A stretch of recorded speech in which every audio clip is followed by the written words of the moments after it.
Бисмиллахир-рахманир-рахим. Ықылас сүресінен бірінші аят. Бірінші бізде қоф әріп, яғни жуан. Одан кейін ләм бізде қандай әріп? Жіңішке. Сосын құл қате болады. Құл. Яғни жуан әріп, жіңішке әріпке ешқандай әсер бермеу керек деген нәрсе. Құл, ху. Одан кейін немен шығып жатыр? Яғни ентігу дыбыспен деген нәрсе жасасаңыз, одан кейін оған не қосасыз? Даманы қоссаңыз болды, жеткілікті. Ху. Терезе жаба қойыңызшы. Ху. Одан кейін қараңыз. Ху. Келесі әріп не қандай? Яғни вау әріп немен келіп тұр? Фатхалы.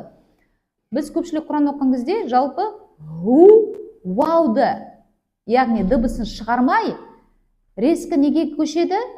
Фатхаға. Ху Аллаху дейді. Ху Аллаху. Как будто үшіде бізде не болып тұр? Алиф болып тұрған сияқты, яғни хамза болып тұрған сияқты. Ху Аллаху дейді. Жоқ, ол қате. Ху Аллаху. Валлаху. Ху Аллаху. Одан кейін бізде не болып келіп тұр? Лавзатуллах. Лавзатуллах бізде жуан болып келіп тұр. Себебі вау бізде фатхалы болып келіп тұрғандықтан ол жуан. Сосын васылды орындаңыз. Ху Аллаху. Асықпай деген нәрсе жоқ.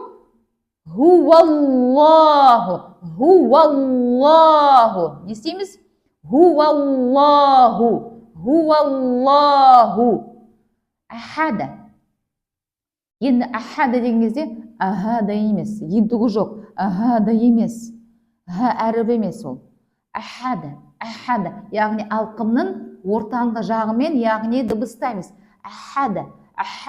Ха. Хи. Ху. Ахада. Одан кейін бізде әріп қандай? Дәл қалқала. Тағы да көпшілік жасайтын қателік қандай болады? Ахад дейді. Ахад болмайды. Ахада. Не істейміз біз? Яғни қалқала. Егер біз ахад деп тоқтасақ, махраж бар, бірақ не жетпей жатыр сипат? Қандай? Қалқала сипаты. Біз не істейміз оны? Біз оны соғу, ұру арқылы махражына біз тек солай оның дыбысын, ақысын бере аламыз. Құл хуаллаху ахада. Түсінікті ма?